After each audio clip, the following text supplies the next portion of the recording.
bahunam janmanamante jnanavan mam prapadyate vasudevam sarvamiti sa mahatma sudurlabha.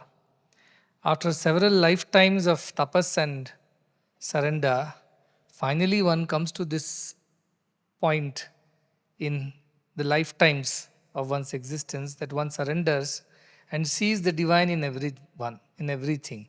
And such a person is very rare to find. Sa Mahatma Sudurlabha. Durlabha means difficult to find. Sudurlabha means very, very difficult to find.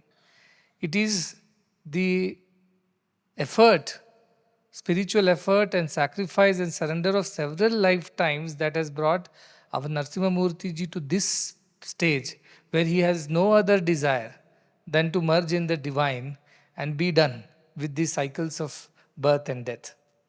And our Upanishad says such a person who has no desire becomes one with the divine. Man minus desire is equal to God. So anybody has no desire becomes God. And that is the destiny of every such seeker, especially when he asked, I have no other desire. Mission, of course, is a part of our lives. But more importantly, he said, I do not want anything other than to live in that divine consciousness, to be merged in that divine consciousness. And what else can one be happy to know if some devotee or a seeker asks the divine, please grant me this one thing. I don't want wealth, I don't want name, position, power, authority, popularity, family, relations, affection, nothing. I just want to live in that divine consciousness and let that be my destiny. Which divine master would hesitate from granting that? And his deservedness also is there of having worked all his life and lives to receive such a blessing. To be deserving of such a blessing is also very rare, very, very rare.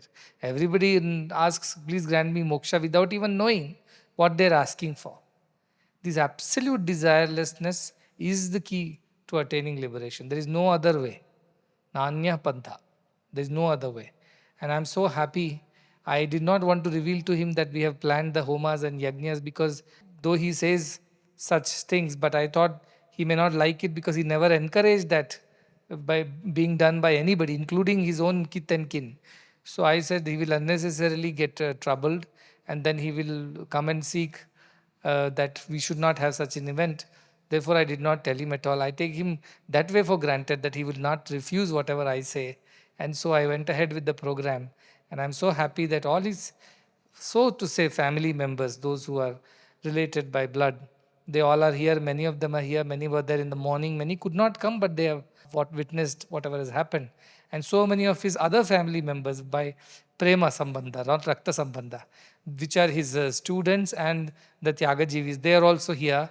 I'm so happy that all those Tyagajivis also found their way to this ashram, leading a very peaceful and happy life. They always keep conveying to me that how happy they all are. They could have been anywhere. So this family of our Narasimha Murthy, which is the family both related by blood and related by this Prema Sambandha, Atma Sambandha, all are here to celebrate this happy occasion of 88th birthday. 80, you see, if you draw it on a paper, 8 represents infinity and 0 represents nothingness. Brahma Satyam, Jagan Mithya. This is what 80 represents. And this is what he is being granted. Brahma Satyam, Jagan Mithya, Jiva Brahmaiva Naparaha. I am none other than divine. That is the ultimate realization one should have. And this is the blessing that I, with all my heart, in this land, which I call as Siddha Sankalpa Bhumi. Any pure prayer is answered here. Any prayer is answered for that matter, but purest prayers are answered faster. So he made such a pure prayer, and I'm so happy. You all know the history of his relationship with Bhagavan and with Narayan Bhatt, the Guru-Shishya relationship and the Bhakta and Bhagavan relationship. It is one of the most beautiful relationships. And I do not want to hide the fact that when it was Narayan Bhatt's birthday, he would always celebrate that by distributing sweets in the hostel. But nobody ever knew what was his birthday, which date was his birthday. And nobody knew how to celebrate that. In a hostel, everybody's birthday was celebrated. Students' birthday was celebrated, teacher's birthday, but he never celebrated his birthday. because he always celebrated Narayan Bhatt's birthday, and he would say, that is my birthday, that is equal to celebrating mine. I do not want to celebrate anything else. Absolute loyalty and dedication. And those who have not read, please go and read Divyaka Prashaya. Those who have not read, that is such an inspirational book which talks about his journey as a young boy born in Chikbalapur right here, all the way till meeting Narayan Bhatt and Bhagavan and then continuing the mission. Today, if we are sitting in this beautiful place, Muddenhalli, it is not to the credit of Narayan Bhatt, it is not to the credit of Bhagavan Sri Satya Sai Baba, it is to his credit. Because he took it upon himself to establish this ashram in those days. Bhagavan told Narayan Bhatt, establish the school. And then Narayan Bhatt came to Narasimha Murthy and said, I mean, there were two, he and Narayan Rao, who is no more. He also has merged with the divine. But it was Narasimha Murthy who was told and tasked with this job of establishing an ashram over here, a new school over here. And through such ups and downs, through such difficulties and challenges, he persisted. Because that was the vision, that was the command of Narayan Bhatt and the blessing of Bhagavan. So there was no way he could refuse that. An engineer in those times, a gold medalist, who had several opportunities. Today I see, as he was mentioning, a few students get a little knowledge and get a little skill, and then they think they can conquer the world and they think they'll have better, greener pastures outside and they leave. In those days, with the responsibility of a huge family, he was the eldest and he had a huge burden of taking care of his entire family, his younger siblings, and he had to sort of shoulder that too. But leaving all that aside, he surrendered to Bhagavan and followed the command of Narayan Bhatt. That is how Muddenhalli got established. Today, if we are sitting here, as I said, we all have to be grateful for his surrender, his loyalty, his obedience and sacrifice to both Narayan Bhatt and Bhagavan, which has made Muddenhalli find its existence, this ashram find its existence 5 decades ago. And after that, in the last decade, the growth of Muddenhalli, if it has happened, it is because of him. Because I remember that day when I had come here for the first time with a lot of apprehensions in my heart. How will this be received? What would be the reaction? Will they respond properly? Will they ignore it? Especially whether he would believe in it. There are so many questions. Today it looks so easy. But in those days, I came and then 5 minutes, he had tears flowing from his both eyes, and he had completely surrendered to the idea that this is Bhagavan again wanting him to do something for his mission. And immediately back in action, he took it upon himself to travel around the world. He never had a passport before that. He started with that journey of traveling to other countries when most of the people want to retire and relax. And then he journeyed so many places. Tigrit is here. They were there together in all these places, spreading the message of God, spreading the word of God. That's how this mission started growing in size. And today, where it is. Land which was called Dayyala Dinna means ghosts live here. That was the general talks in the nearby villages, that nobody should visit this land because ghosts are there. But this land turned into now gods are there, not ghosts. Gods are there in this land. That is how it turned into. Because of the divine work. Today, this land has been visited by the chief minister, the governors, the prime minister, the president. Such a humble beginning, and today such a glorious present. And what would be the future like? You can only imagine. I was telling them, with the next year coming, 100th birthday of Bhagavan, this mission is going to go to another level. We can't even imagine where it is going to go from here, because it is God-driven. It is divinely designed and divinely driven. I only know that this is going to grow and encompass the entire world in its embrace. And it will change the world for the better, for once for all, for good. That's going to happen from here. It sounds a little ostentatious, a little audacious or outlandish at this point in time, but this is the future. And all these hundreds of years down the line, when people will talk about, they'll talk about, there was one man by name Narasimha Murthy who started this ashram, sleeping in the pump shed, carrying bricks and sandbags on his back and cycling all the way up and down to the town to get donations for this ashram, and teaching and mentoring kids and his fellow Tyagajivis, and then finding his path, his way to Puttaparthi, Whitefield, living with Bhagwan, and after that, such a glorious event of coming back to the same place where he began and growing it further from there. And then this wonderful mission that is happening today. What a glorious story. We do not have a parallel to this in the universe. This is how this glorious mission has come about. His faith, his surrender, his obedience, and absolute loyalty. That is the reason why this mission has come this far. To the whole world is looking at this ashram for inspiration, both spiritual and social. And in times to come, the world leaders are going to visit this place to learn from us what we do, how we do, and why we do. And they will take this inspiration back to wherever they go and implement it in their own countries. Those days are also going to come. But it all began because one man decided that I shall surrender myself to this divine mission, to my mentor, my guru, and remain committed to it all my life. There is no looking back, no turning back, no running away. Once committed, it's a commitment for lifetime. This is the promise that Narayan Bhatt took from him, that you will build more institutions like this and educate children and create inspiration, and through that you will transform the society. That was the promise Narayan Bhatt had taken from him, and that always bothered him. Even in Whitefield, Vrindavan students used to talk. You know what? He has a vision, he has a dream that he wants to build a lot of institutions like this and take it forward. But people used to talk. And that is how today all his wishes have been fulfilled. This is Siddha Sankalpa movie. That is what I mean to say. You thought about the good thing over here, and it's going to be happening. This is already happening here. So I'm very glad to celebrate this and share this with the whole world.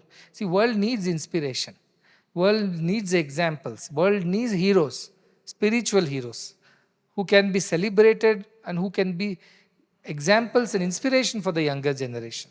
Somebody in those days can sacrifice his career, even so to say the responsibility of the family or the desire for greener pastures, to serve the divine, to execute the will of his guru, of his mentor. What are we here doing? We have got everything and more, much more than all these people had. They hardly had a proper meal or a bed to sleep, no electricity, nothing. They built their own buildings with their own hands. They could not afford laborers and masons. Those are these people. What an inspiration it is. And therefore, all our youngsters should remember this and remind themselves. I know sometimes it sounds like a rhetoric. Again and again, we keep reminding and repeating these words. But let me tell you, this is the only way. To your own moksha, atmano mokshartam, jagat hitaya. And nowhere else it can be done better than here. And these are the inspirations you should follow. He is just one example that we are celebrating. There are so many other Tyagajevis over here. They did not have any other desire. They always wanted to do what the divine wanted. And they were absolutely committed and loyal to Narayan Bhatt. So that you don't see everywhere, every place. The commitment to Narayan Bhatt and his ideals. That is what made them do what they did. Bhagwan came much later. Of course, Bhagwan's coming added more energy and enthusiasm to the mission. But it was the inspiration of that one man, Narayan Bhatt. And I am looking forward to many, many more Narayan Bhatts coming out of this crowd. And both boys and girls who will take this inspiration forward and help so many more people benefit from this inspiration. So I want to convey again a collective gratitude on behalf of every one of us who is enjoying this ashram today in whatever form it is. We have all found a shelter, refuge in this great mother, this Satyasai Grama ashram, which was built, which the seeds of which were sown by him. And therefore, that is one reason we should never ever forget him and his sacrifice and his contribution to this mission in those days and even in these days, which is happening now. So to all the family members also, I want to remind that you are all very lucky to have somebody like this in your family. Your grandchildren, great-grandchildren and beyond will talk about this legacy. ಅವರು ಇವರ ಬಗ್ಗೆ ಮಾತಾಡ್ತಾರೆ. ನಮಗೆ ಇಂಥ ಒಂದು ಅಜ್ಜ ಇದ್ದರು, ಅವರು ಹೀಗೆ ಅವ್ರು ಮಾಡಿದರು, ಭಗವಂತನ ಸೇವೆ ಮಾಡಿದರು, ದೊಡ್ಡ ಸಂಸ್ಥೆ ಕಟ್ಟಿದ್ರು, ಆದ್ದರಿಂದ ಇವತ್ತು ಇದೆಲ್ಲ ನಡೀತಾ ಇದೆ. ತಾವು ತಮ್ಮ ಮಕ್ಕಳಿಗೆ ಮೊಮ್ಮಕ್ಕಳಿಗೆ ಹೇಳಬಹುದು ಇದೆಲ್ಲ. ಹೇಳಲೇಬೇಕು ಕೂಡ. ಅವ್ರಿಗೆ ಗುರ್ತಾಗಬೇಕು, ಅವ್ರ ಮನಸ್ಸಲ್ಲಿ ಇರಬೇಕು ಎಂಥ ಅವ್ರ ಜೀವನದಲ್ಲಿ ಅವ್ರಿಗೆ ಎಂಥ ಬ್ಲೆಸ್ಸಿಂಗ್ ಸಿಕ್ಕಿದೆ ಅಂತ. ಇಂಥ ಮಹಾನುಭಾವ ಅವರ ಕುಟುಂಬದಲ್ಲಿ, ಅವರ ಪರಂಪರೆಯಲ್ಲಿ, ಅವರ ಕುಲದಲ್ಲಿ ಹುಟ್ಟಿದ್ದಾರೆ. ಅದರ ಬಗ್ಗೆ ತಾವು ಹೇಳ್ತಾ ಇರಬೇಕು. I keep telling my students like that, you people have to tell everybody because world needs inspiration. And these are live, real-time examples whom the world needs to follow. And if you have, to the students here, even 10% of his dedication, you can do so much better than what you're doing today. And we're not asking everything and more. What he never had salary in his life. Can you believe 80 years now and not a one salary slip in his life? Except that Manipal, 1.5 years he worked there. That too out of compulsion. But otherwise, never since he joined the mission. But God looked after all his needs. God looked after his family's needs also. This is what is mean yoga kshemam mahamyam. I will look after you. You surrender to me. Don't worry about anything else. These are real examples. And they're happy too. They're happy, not that they're living a constrained life and suffering through it. No, they're happy because they've given themselves to God and God took up the responsibility of their families. What a joy it is. What a joy it is to be looked after by the divine. There is nothing that compares with that. You feel proud, I am being looked after by my parents well, or my spouse well, or my company people well, or my friends well. We take so much of pride in that. I'm being looked after completely by the divine. There is nothing greater than that. The joy of it is cannot be compared with any other joy in the world. And he has had that joy. Until today, I always check whether everything is okay with him, everything is fine with him, because he has nobody else to look after him. God has to look after him. That is the way it is. This is the blessing that he has received. Everybody should lead such blessed lives. Whether you remain Tyagajivis or you marry or you do whatever, this one idea that being loyal to your guru and being absolutely devoted to the divine, these are basic prerequisites to achieve anything in life, more so spiritual achievements. That you should not lose. This is what you have to learn from him. And I wanted to convey that to everybody in the world. That's why this little occasion, I know it embarrassed him in the beginning, but then obedience, Tiger it always says, obedience and convenience. Be convenient to your guru, be obedient to your guru. So he did not say a word. I knew that if it was somebody else, he would have definitely objected. So I think with this one thing, I have fulfilled the desire of his family, could never celebrate his birthday, and the alumni who also could not celebrate the birthday. All are happy today because at least one birthday they got to celebrate gloriously. Actually, he doesn't need a doctorate, he doesn't need a degree, but he has so much of knowledge. He's an encyclopedia, as they say, walking encyclopedia. Ask him anything, he will tell. Not only tell, he'll tell with the date and time. And we as students in those days were absolutely petrified with his elephantine memory. Because if he has spotted you in one place at one time in one situation, it will remain in his memory. And 10 years later you meet him, he'll repeat the entire thing to you. So you never wanted to meet him after 10 years because you were scared that he'll remember. All students were like that, scared of him. But I was never scared of him. To be on a very personal note, the very first day of our class, he was taking class on this was called awareness program that time, which was all about Indian culture, spirituality, religion and things like that. So he used to take that class in Whitefield. And I was a new student who had come for the first time in this situation, circumstances, with no clue whatsoever how to talk, what not to talk. Like any other people, I see a lot of these new students who come, especially the medical college students. They don't even know whom they're talking to and what they should talk. They're as free and as casual as they were in their previous school. So I was also like that. I do not know. First time I saw him, I felt a very deep connection. I remember in front of the whole class, I went and told, I do not know, but I feel a lot of friendship with our friendly feelings for our warden, Narasimha Murthy. This is what I told in a class full of students. You can imagine for next 2 months, they teased me. Your friend is coming, your friend is coming. I did not know why I said this. Today I know. Today he also knows. Today all of us know. It was not without a reason. That heart knows, heart knows. Head doesn't know. I felt that connection. I immediately felt that there is something between him and me, and I told it in public. I shouldn't have said it, but I said it. And then many years that I spent, that time, as I said, this knowledge was all hidden inside me. It had to be brought out. And that job is the job of a teacher. So his awareness classes, which were full of stories and beautiful analogies, logic, lot of theory, but also a lot of very interesting practical stories, and we would look forward to that class. And he was very lenient with giving marks also, by the way. He was not so strict. Everybody used to score very well in awareness programs. More than that, he used to also conduct a session in Trai lawns, Trai Vrindavan. There were lawns there, and every Sunday evening, for some time, he would conduct a study circle. And that was something that we all, those who were interested in spirituality, used to look forward to. That meant you had to sacrifice your games or something for that evening, but this was worth sacrificing it for. And I remember Shivu also used to come there to the study circles from Bangalore. And I used to also go to those study circles because I wanted to know. And one answer that he gave me, which I'll never forget, I used to ask him always this question: why did I come so late to Bhagwan Sri Satya Sai Baba? Does he not love me enough? Why did he not bring me when he was a young boy? I could have been with him. And why he did not bring me to him at your age when you came to him? Why did I come so late in 1996 when he's almost, towards the end of the avatarhood? So I was acutely aware of the idea that Bhagwan won't be living as long. So why he did this to me, I used to question. And he would say, and he gave a very beautiful answer. He said, a mother may have 10 children. 10th might have been born on the 10th year. Does it mean she loves the 10th child any less? It is just the way it was. Every child is born at its own time. Your time has come now. Don't worry. If you love Bhagwan, he will never leave you. He will always take care of you. He used to say these things and kind of, console me.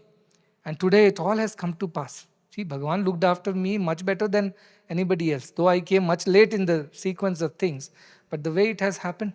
So everything that he told, and I used to pester him. I remember in library, if I catch him free, till he answers all my questions, I would not leave him because I was so interested in knowing. All this was new to me, coming from a different background. Everything was new and exciting.